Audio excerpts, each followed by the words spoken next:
Shalom Alaikum Besem Hamasiyah.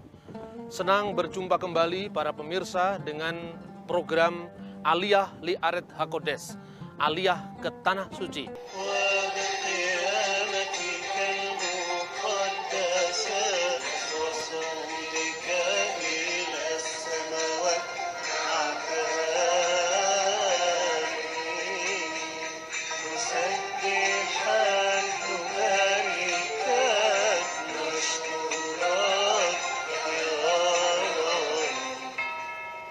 Salam alaikum Besem Hamasiyah. Akhir-akhir ini publik di Indonesia dibingungkan oleh berbagai macam informasi tentang konflik Hamas Israel pada hari-hari terakhir ini. Kasus ini sebetulnya diawali dari orang-orang Palestina yang diam di wilayah sejarah di Yerusalem Timur yang menunggu putusan pengadilan banding atas kasus tanah.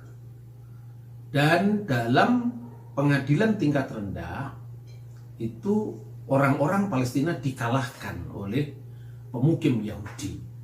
Nah, di tengah-tengah menunggu putusan pengadilan ini bersamaan dengan perayaan momentum 1967 ketika Israel menguasai wilayah Yerusalem Timur, dan mereka mungkin tanpa mengindahkan perasaan orang-orang Palestina, perayaan kemenangan itu dilakukan dengan parade nasionalis di wilayah Yerusalem Timur, dan itulah yang memicu sebetulnya pemberontakan atau demo dari rakyat Palestina yang kemudian dibantu oleh kelompok Hamas dari Gaza.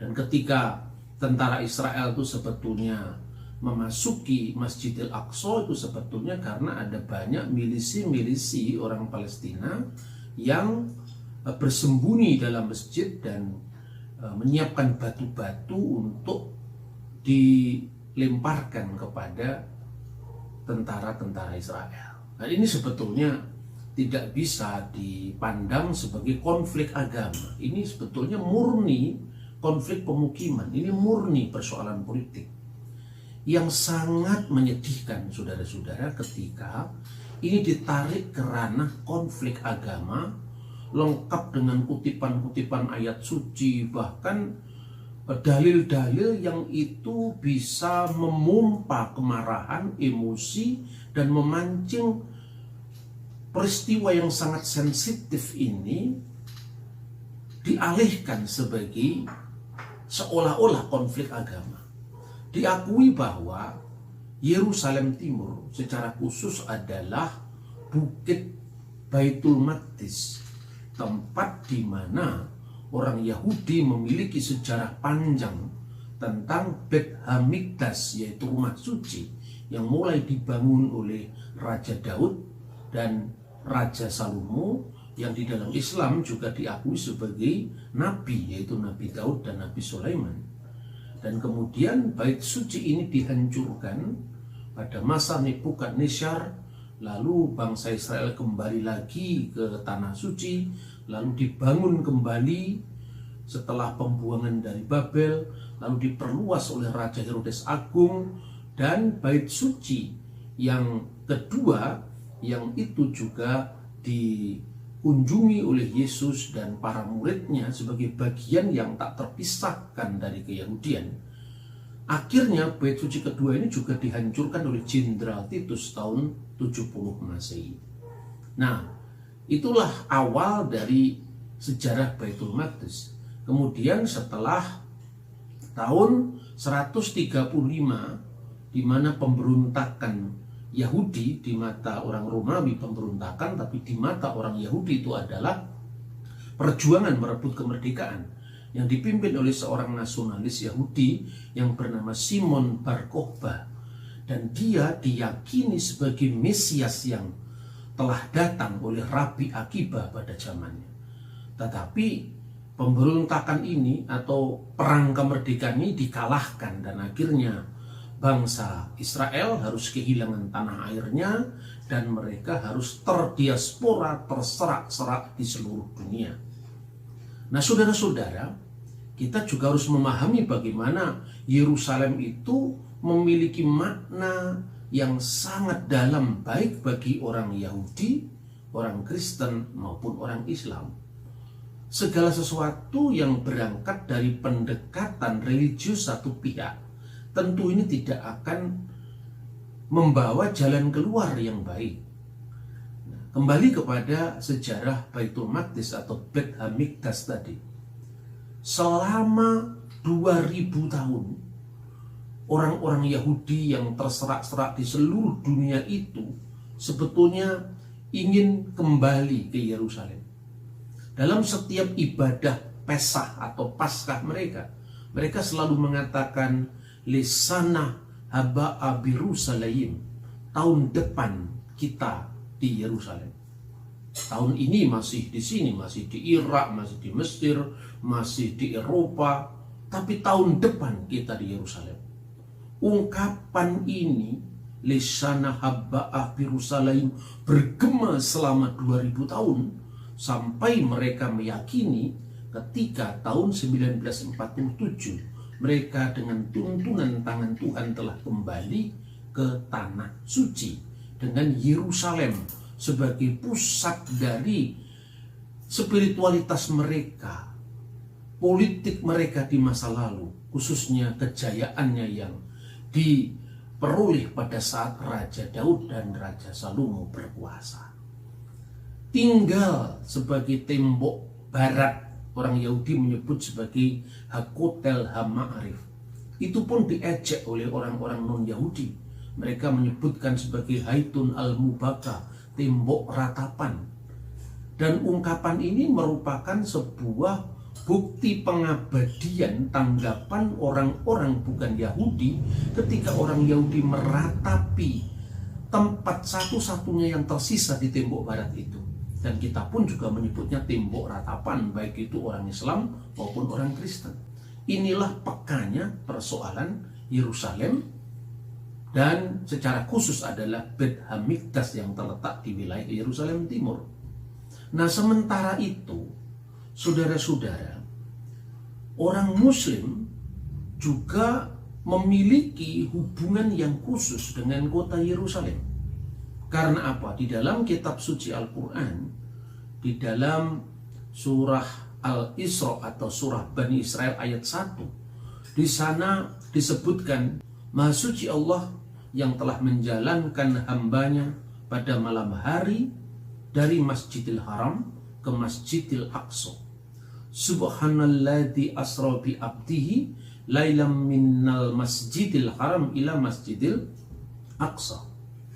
Nah, Masjidil Aqsa ini di kemudian hari diidentikan dengan Yerusalem. Padahal dalam Al-Quran sebenarnya tidak ada satupun kata Yerusalem. Al-Quran hanya menyebut Masjidil Aqsa.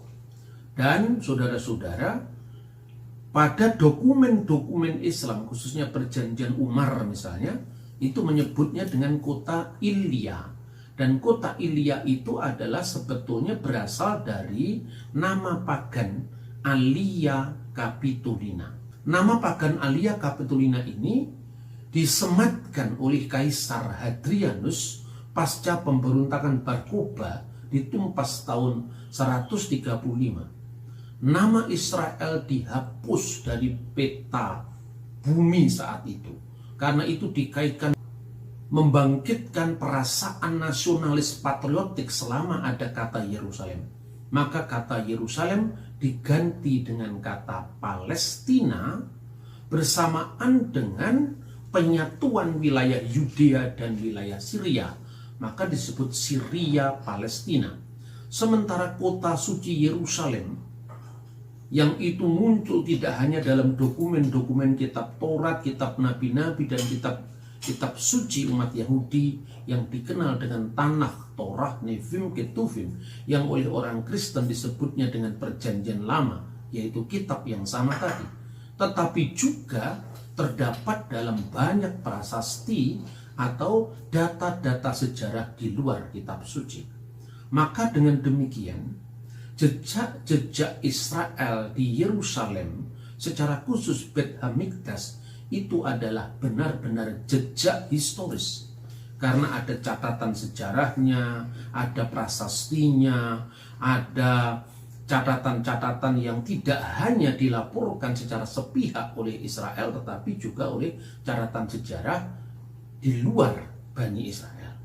Nah, sementara itu, saudara-saudara, sekalipun umat Islam memiliki hubungan psikologis dengan kota suci Yerusalem, tetapi sesungguhnya menurut catatan sejarah, pengidentifikasian Yerusalem dengan Masjidil Aqsa itu terjadi setelah Sayyidina Umar bin Khattab menguasai kota suci Yerusalem dan kemudian mencapai puncaknya secara politik itu pada masa Khalifah Bani Umayyah, yaitu Khalifah Abdul Malik bin Marwan, ketika tahun 692 menyelesaikan pembangunan masjid pertama yang dikenal dengan Masjid Qubbatus Sokro atau Masjid Dome of the Rock. Kemudian putranya yaitu Khalifah Walid bin Abdul Malik bin Marwan, kemudian tahun 715 itu menyelesaikan masjid kedua yang dikenal dengan Masjidil Aqsa, yang dinamakan berdasarkan Al-Quran surat Al-Isra ayat 1. Maka dengan demikian, jejak Islam di tanah suci Israel, secara khusus di Yerusalem, itu tidak hanya dikenal sebagai jejak historis yang bisa dilacak sampai zamannya Khalifah Abdul Malik bin Marwan, atau lebih tua lagi pada zamannya Umar bin Khattab, tetapi selebihnya tentang bait suci, tentang Masjidil Aqsa, itu semua adalah dapat dikategorikan di dalam peristiwa meta historis. Karena senyatanya Nabi Muhammad SAW tidak pernah menginjakkan kaki beliau di Yerusalem. Jadi antara fakta historis yang sebetulnya itu dijadikan sebagai alasan orang Yahudi untuk mempertahankan Yerusalem Timur, dengan meta historis peristiwa yang diyakini umat Islam bahwa Nabi Muhammad melakukan Mi'raj dari Masjidil Aqsa ke Sidratul Muntaha. Nah, sebetulnya ungkapan saya tentang historis, meta historis ini sesungguhnya senyatanya harus disampaikan. Karena apa? Bagi orang Kristen misalnya, orang Kristen juga memiliki hubungan yang sangat dekat dengan kota suci Yerusalem, meskipun sama-sama historisnya, karena Yesus pernah menginjakkan kaki di sana, para rasul demikian pula, maksudnya rasul-rasul Yesus Kristus. Tetapi hubungan langsung dengan tembok ratapan, saya kira tidak seperti atau tidak sedalam orang Yahudi memahami tembok ratapan yang dikenal dengan tembok barat itu. Karena orang Kristen sudah mendirikan gereja di atas situs Golgota, di mana Kristus disalibkan dan dikuburkan di dekat tempat penyalipannya itu, yang dikenal dengan gereja kubur suci atau gereja kebangkitan, gereja Anastasis Kanisah Al-Qiyamah. Dan memang bersamaan dengan penumpasan Bar Kokhba, Kaisar Hadrianus pun juga menempatkan ilah-ilah pagan mereka di atas reruntuhan atau di atas situs Golgota agar orang-orang Kristen tidak menziarahi tempat yang sama. Namun hubungan historisnya tadi secara lebih bisa ditekan tidak langsung, karena tidak berkaitan dengan bait suci yang diutamakan, tetapi gereja kubur Kristus. Namun demikian, fakta-fakta sejarah di sekitar Yesus juga bisa dibedakan.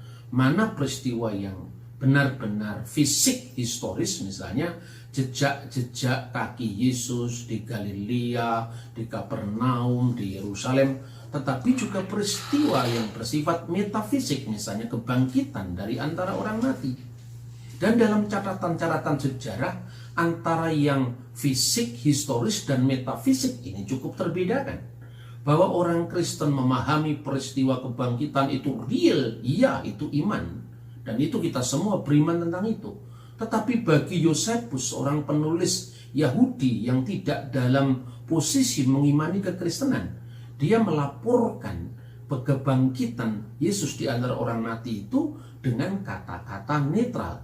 Mereka melaporkan pada hari ketiga setelah penyalibannya, Yesus itu bangkit hidup kembali. Kata mereka melaporkan sebagaimana tertulis dalam naskah Siriak dari Flavius Josephus, itu menunjukkan Josephus tidak sedang meyakini kebangkitan itu, tetapi dia mengakui adanya fenomena kebangkitan yang mengikat orang-orang Kristen, sehingga orang-orang Kristen itu tetap mencintai Yesus meskipun gurunya mereka sudah dihukum mati.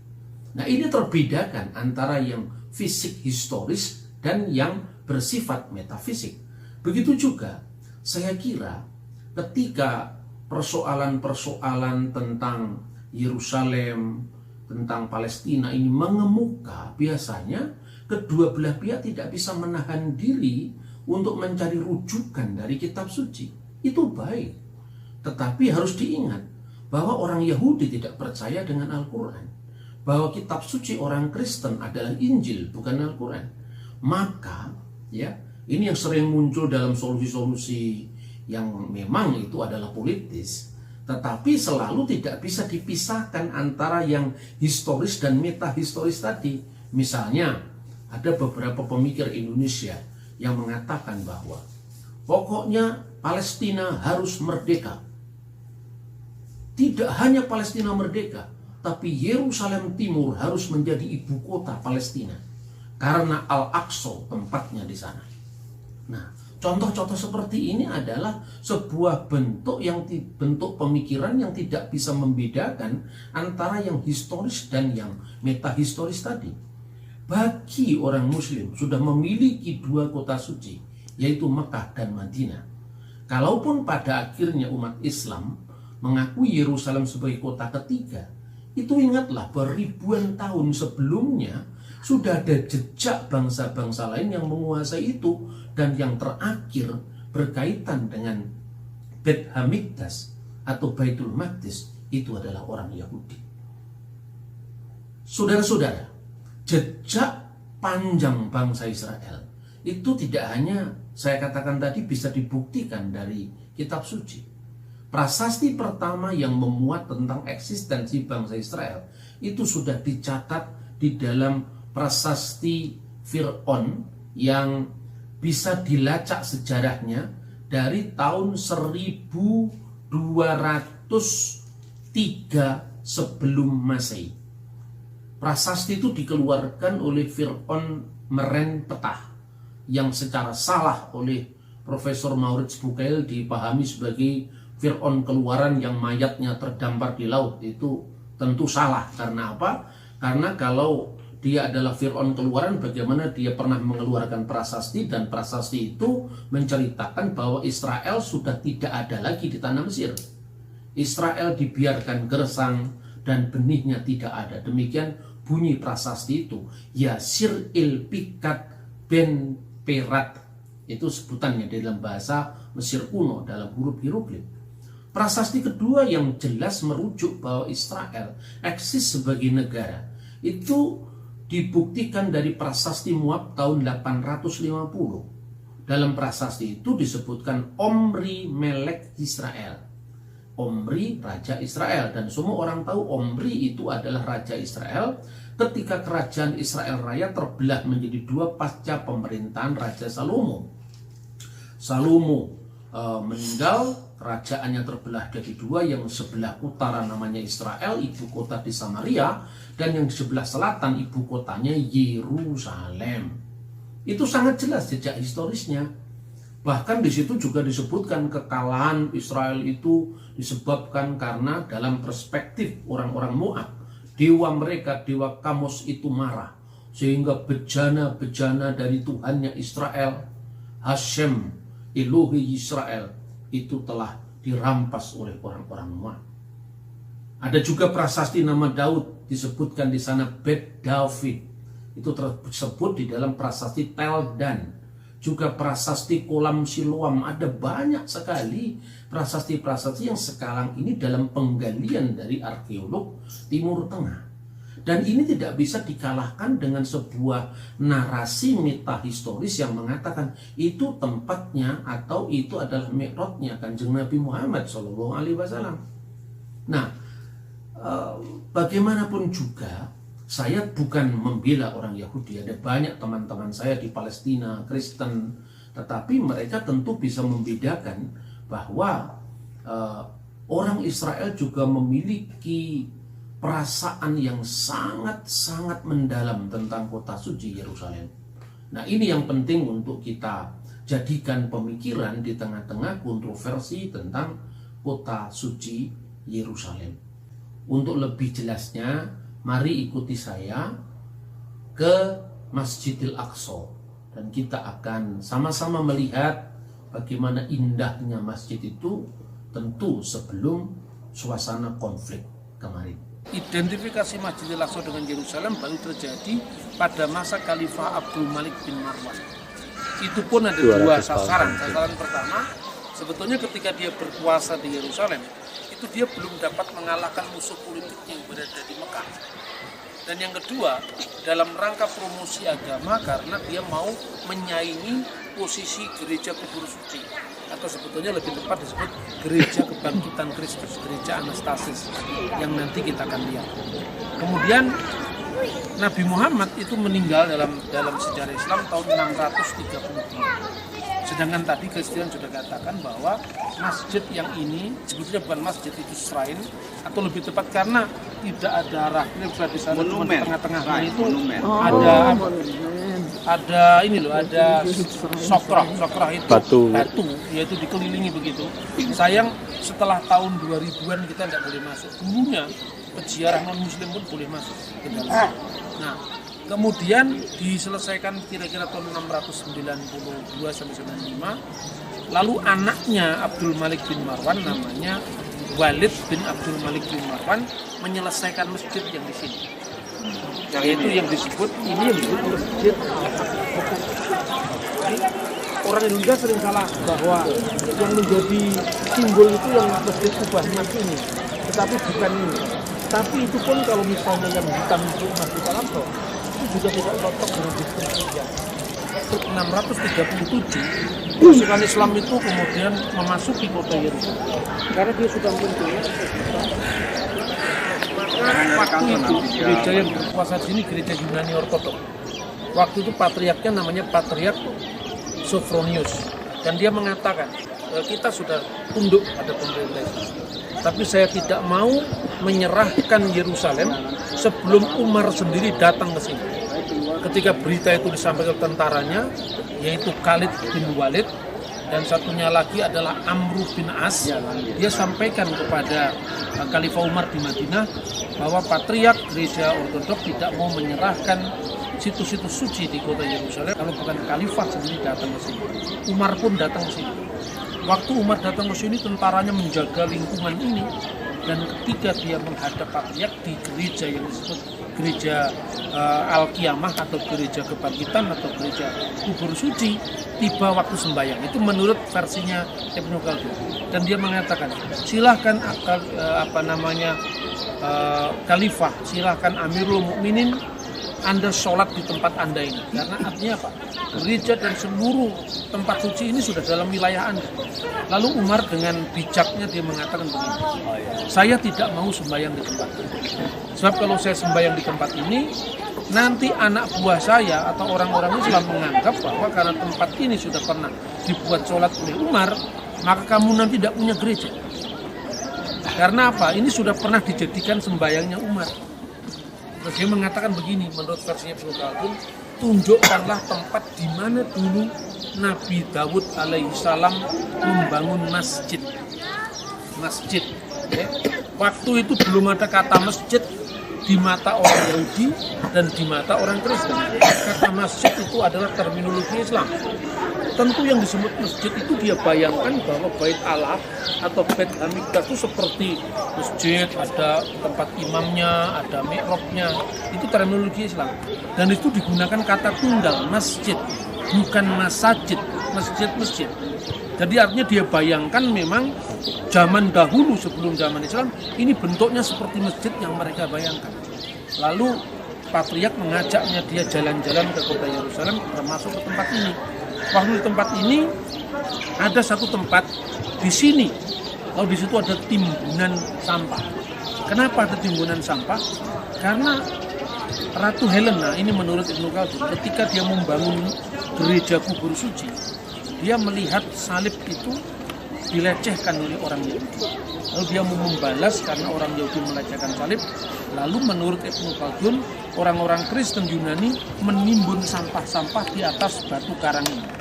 Lalu Umar membersihkan tempat itu dengan tangannya sendiri, tentara-tentaranya kemudian melanjutkan, lalu dia sembahyang dengan menghadap ke Mekah. Nah, sejak saat itu kemudian dia mendirikan masjid dari kayu kecil, itu disebut Masjid Umar. Bukan ini Masjid Umar, tapi orang juga salah memahami ini Masjid Umar. Itulah sejarahnya. Maka sejak saat itu Umar dan pasukan Islam menguasai tempat suci. Kemudian setelah Umar diganti oleh Utsman, Utsman diganti oleh Ali, maka kerajaan Madinah ini hancur karena Ali dibunuh oleh Muawiyah, gubernur Damaskus, yang akhirnya memproklamirkan diri sebagai penguasa baru. Dari sistem khalifah menjadi sistem kerajaan, ya. Kemudian dari sistem kerajaan Mamlakah itulah mulai dari rajanya pertama Muawiyah, Yazid, dan Muawiyah yang membunuh Ali, Sayyidina Ali. Dia adalah keponakan Nabi Muhammad sekaligus menantu Nabi Muhammad, dan juga Yazid anaknya Muawiyah yang membunuh putranya Ali. Sejak saat itu kerajaan Islam antara Madinah dengan Damaskus itu bertentangan. Ketika Damaskus kemudian melihat ini, maka pada Khalifah selanjutnya yaitu Abdul Malik bin Marwan tahun 695 dia mendirikan masjid ini. Tadi Christian mengatakan kalau kubah emas itu baru zaman kerajaan Yordan yang menambahkan, tapi dulu bentuknya seperti apa? Di sini juga pernah jadi gereja, namanya gereja Sion pada saat perang sana. Kemudian ketika direbut kembali oleh Islam, lalu dikembalikan posisinya jadi masjid. Pertanyaannya sekarang, berarti yang disebut Masjid Al-Aqsa dalam Al-Quran itu tentu bukan ini. Itu hanya bayangan orang-orang Muslim bahwa rumah ibadah itu dulunya sama, Yahudi sama, Kristen sama, Islam sama, padahal tidak seperti kenyataan. Yahudi punya dua pola ibadah. Yang pertama pola ibadah korban yang ada di Bait Allah, yaitu dulu tempatnya ini, ya, tempatnya ini secara proses para arkeologi masih terus menggali sebetulnya. Kemudian ketika Bait Allah itu dihancurkan oleh Jenderal Titus tahun 70 tanggal 5 Agustus, maka sampai sekarang orang Yahudi memperingati tanggal 9 bulan Ab yang namanya Tis'a B'Av sebagai hari raya perkabungan. Mereka berpuasa dan dokumen itu disebutkan dalam Megilot Ta'anit.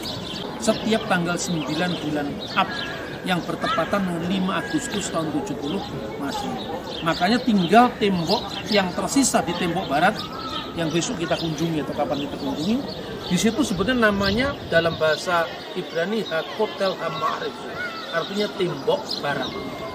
Tetapi karena orang-orang bukan Yahudi lihat bahwa orang Yahudi suka meratap-ratap di situ, menangisi ke Bait Allah yang hancur, orang luar Yahudi menyebutnya tembok ratapan. Orang Arab menyebut Haitun al-Mubaka, ya. Tetapi sebutan itu bukan dari kalangan orang Yahudi.